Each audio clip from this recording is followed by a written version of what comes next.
আজকে যাদেরকে দেখলাম তাদের যেভাবে তারা আহত হয়েছে, তাদের আহতের বিনিময়ে অনেকের জীবনের বিনিময়ে আল্লাহ পাক যে আমাদের অবস্থা আজকে দান করেছেন, এই জন্য আমি আল্লাহর কাছে প্রথমে শুকরিয়া আদায় করি। আর সবচেয়ে বড় জিনিস হলো,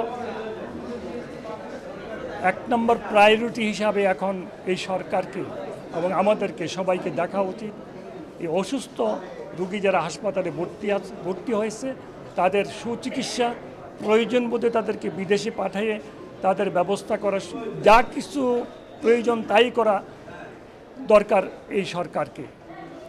কারণ না হয়তো আল্লাহর কাছে আমাদেরকে জবাবদিহি করতে হবে। কারণ আমার সন্তান যদি আজকে এই অবস্থা হাসপাতালে পড়ে থাকতো, আমার কেমন লাগতো আমি বুঝি।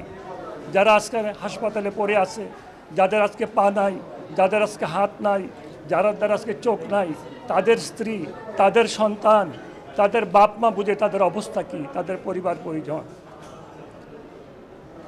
আমি মনে করি সরকারে যারা আছেন তাদের প্রত্যেককে তাদের বাপ মায়ের মতো, তাদের সন্তানের মতো তাদেরকে বুঝতে হবে তাদের অবস্থাটা।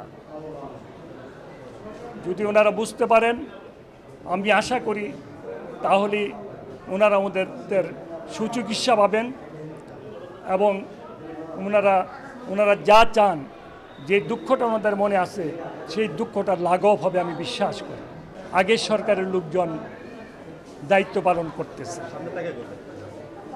যারা আগের সরকারের অনেক কাজের সহযোগী, এটা করতে একটু সময় লাগবে। তবে আমি বিশ্বাস করি যেহেতু ডক্টর ইনুজ সাহেব উনি আমাদের মতো একজন মাজলুম, ওনার বিরুদ্ধে অনেক মামলা হয়েছে, ওনাকে তো আর কয়েকদিন থাকলে জেলখানায় ঢুকানো হতো। আশা করি উনি বুঝবেন এই বিষয়টা, উনি বুঝে উনি সমস্ত ব্যবস্থা নেবেন, এটা আমি বিশ্বাস করি। তবে উপদেষ্টা পরিষদের দায়িত্ব, কর্তব্য এই ব্যাপারে একটু খেয়াল করা। এই ব্যাপারে যদি খেয়াল না করে তাহলে আমার মনে হয় হাসপাতালে যদি জনগণ এভাবে আসে দেখে, তাহলে ওনাদের জন্য মনে হয় আরেকটা আন্দোলন গড়ে উঠবে যদি ওনাদের সুচিকিৎসার ব্যবস্থা না হয়। প্রথমেই এই ঘোষণাপত্র দরকার ছিল শপথ নেওয়ার আগে, এবং শপথ নেওয়ার এটা আমার ব্যক্তিগত মতামত, কারণ আমার দলীয় মতামতের সাথে কিন্তু আমি সম্পূর্ণ একমত। আমি আমার ব্যক্তিগত মতামত, দলীয় মতামতের সাথে আমি সম্পূর্ণ একমত। তবে এটা প্রথমেই করা উচিত ছিল শপথ নেওয়ার আগেই। উপদেষ্টা পরিষদ শপথ নেওয়ার আগে যদি এটা করতো তাহলে এই সমস্যাগুলি হতো না। এটা আমার ব্যক্তিগত মতামত। সংবিধান, এটা আমার ব্যক্তিগত মতামত।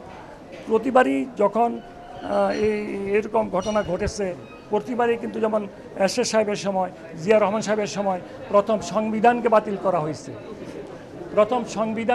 করা হয়েছে, তারপরে বাকি কাজ করা হয়েছে।